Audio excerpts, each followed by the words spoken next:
Good morning students and welcome to your online class of computer applications. Today in the revision 2 day 4, I'm going to discuss about some important points related to OpenOffice Impress chapter, like how you can create a presentation, what are the important tips and different components for creating the presentation. So let us begin the video. So to create an efficient and impressive presentation, we will begin with learning that what is presentation. Let us understand first of all. Presentation is basically a combination of multiple slides where a particular slide may contain the text box, graphic objects or images you insert from clip art gallery, or maybe the audio and video, whichever you add in your slide is together called as the presentation. When you combine these slide all together, it is called as presentation. A presentation can be created in different kind of softwares.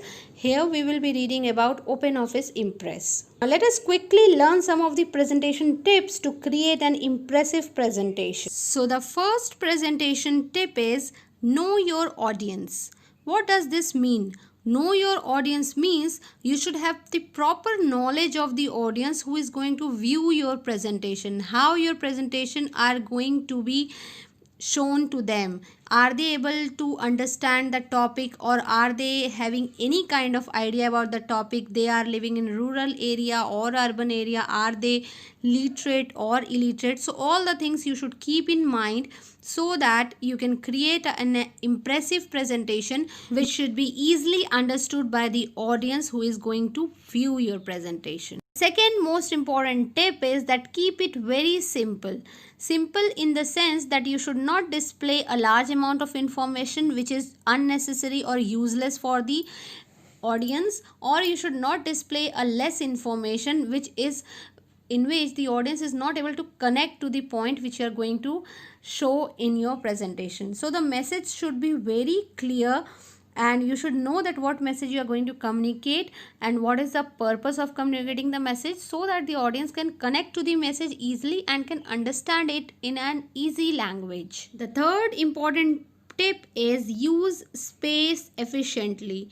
Use space efficiently means that whatever things you are going to add in your slide, either it is a text or an image or any graph, there should be a proper space and gap between those elements of the slide so that it is easily viewable and understandable by the person who is looking onto the screen. Not look messy. A proper white space, a proper space should be given between all the elements of the slide whatever you are using. Fourth important tip is that balance the information.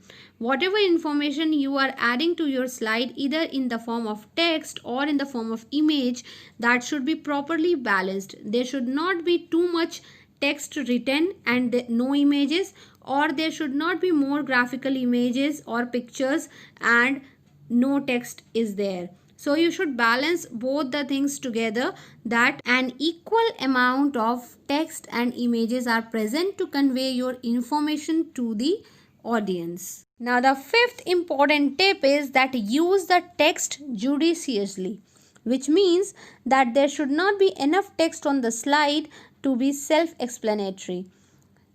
Another important thing is that you should use one or two font and not different size of font for a character.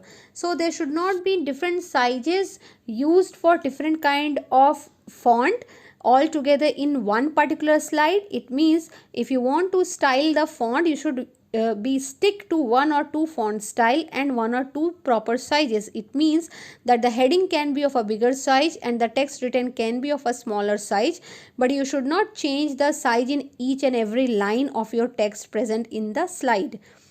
And there should be enough text to be self-explanatory, means it should explain itself that what you are trying to convey or what you're trying to say to the audience. The last but not the least important tip is that use the color also judiciously. It means that you should use only few colors in your presentation. There should not be mix of different colors in your presentation to look your page more brighter. You should select at least 2 or 3 colors only to be used in your presentation, and you should stick to it in every slide of the presentation. There should not be different kind of colors appearing every time in each slide, or you should also avoid bright colors in your presentation, so that the colors should not clash with each other. It should look very subtle and informative and convincing in nature, so that the audience are able to read all the things also,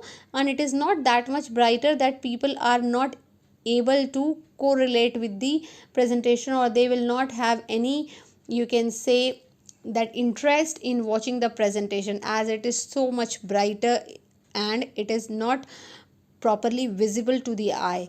So you should use very subtle colors in your presentation. I hope you have understood all the presentation tip which we have discussed today.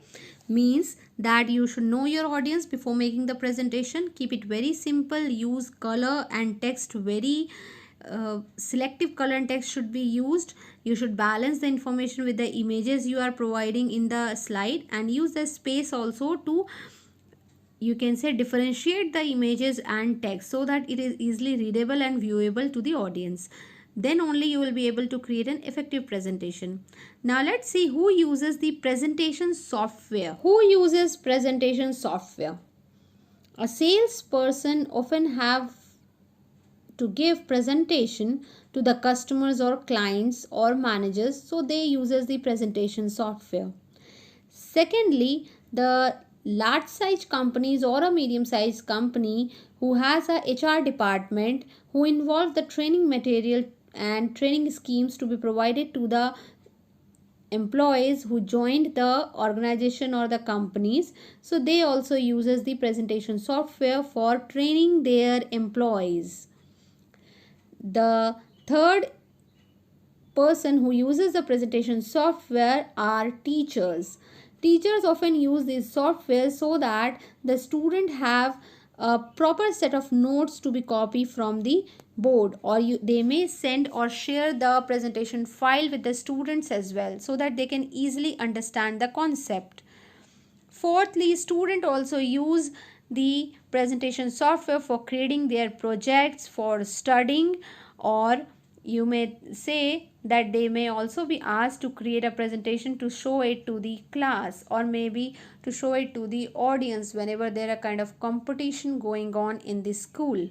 The first and the most prevalent presentation software which anyone could choose to use is Microsoft PowerPoint, because it is so much easy to use. And then along with its competition, there is Apple's Keynote software as well, which is widely used for creating the presentation. The different examples of presentation softwares are Prezi, Google Slides, Visme presentation tool, and many more. I hope you have understood all these topics well. Now let us see a few components of the slides which are used for the reference purpose along with the slide to attract the audience. Basically, the information which you write on your presentation slide, that is the important part of your presentation.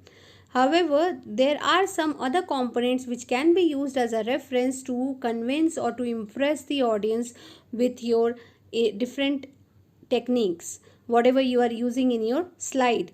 Those we are going to discuss now. The first one are the handouts, which can be used for a reference purpose.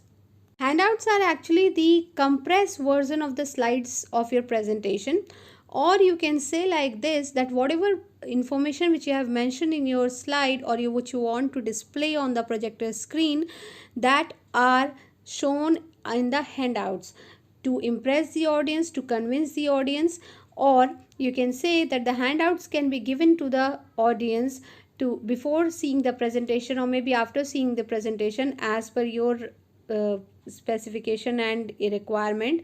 You can give to the audience so that they can write the notes whatever they like. If they are looking for writing some of the points, you can provide with the handout. The space is provided in the handout so that they can keep on noting something, and whatever information which you are giving in the slide, that can be also mentioned in the handout, so that it is not required by the audience every time to note everything. They can only note important points. Basically, the handout of a 3 slides are said to be a perfect handout. You can see the figure here, in which 3 slides are mentioned and the space is provided to note down the point, or the audience, if they want, they can note down some points of the presentation which they are looking into the screen. And the second component of the slide are the speaker's notes. The person who is giving the presentation is said to be as a speaker, and sometime it is required during the presentation then some set of notes are written and which explains the presentation in a better way, or which gives you the idea for explaining the presentation in front of the audience. So you can write it in your presentation slide itself. The speaker notes are present at the bottom of the slide and the slide is shown at the top. So in each slide per page a speaker note area is given where you can write the notes. It is not a mandatory kind of thing. If it is required you can write, which may help you to explain the things in a better way to the audience. You can see the figure here where the slide is present, and below that at the bottom the area where the speaker notes can be written is present. I'll show you in the video that how you can create all these things along with the slide. So moving forward to the next component is the outline. So the third component are the outlines, which are basically the summarized version of your slides, or you can say the summary of the information which you are going to display on the screen for explaining it to the audience. Whatever you are going to convey to the audience, it will contain the titles and the some of the part of the main text as a outline in your presentation. Basically it helps you to organize or maintain the flow of your presentation, by which you can understand in a better way that what is the next point, what the next point is coming to be, so that you can prepare yourself in mind that how you are going to convey the audience, what information you are going to say, or what are the points you should look into for impressing the audience. So these are the three components which will be used as for a reference purpose along with the presentation. If you are going to give a presentation or in a seminar or somewhere in the school wherein you want to impress the audience, so you can provide extra features like handouts, speaker notes and outlines. You can take the help of this to convince your audience. Now let us see once more. You can see in the figure here that in a laptop a presentation slide is mentioned which is created, and after that you can see the notes are added at the bottom of the slide. You can also see the handouts which is mentioned here and the outline view of that particular slide. This example is also mentioned in your book. You can just analyze it from the figure that how all these three are different in nature along with the slide. Now we know about something about the slides and the components. So let us see that what all you can create with OpenOffice Impress. The first thing which you can create are the on-screen presentation. The presentation which you can create using the different transition effects, timing, sounds, animation and graphics. Second thing which we can create, that are the web pages for web use. So if you want to broadcast your presentation using the audio and video over the web pages or website, if you want to post it, then you can post it and you can create it with the help of OpenOffice Impress. The third thing which we can create, that are overhead transparency. Overhead transparencies means that your presentation which you are creating that uses that overhead transparencies format for printing your slide, which can be printed in both black and white and color. Moreover, you can also design your slide in both the orientation, portrait and landscape, which means horizontal and vertical manner. Now the fourth one is the color and paper printout, which means that presentation OpenOffice Impress gives you the facility to create or design your presentation like that it looks nice and really good in both the color printout or grayscale or black and white. So you can create the presentation like that it has all the effects. Even if you take it in grayscale, if you take printout in black and white or color, the animation transition effect doesn't make any difference. It looks great in that format as well. Fifth one is the 35mm slide. What does that mean? 35mm slide means the slide is little shorter, which can be used by service bureau or any other organization. Those organization transforms your slide into a 35 mm slide, that size which can be used for interesting purposes. I will give you a small example. For example, you have created a slide in computer, however you are sending it in a short form or in a size which is lesser than your computer in WhatsApp, or you are posting it somewhere else.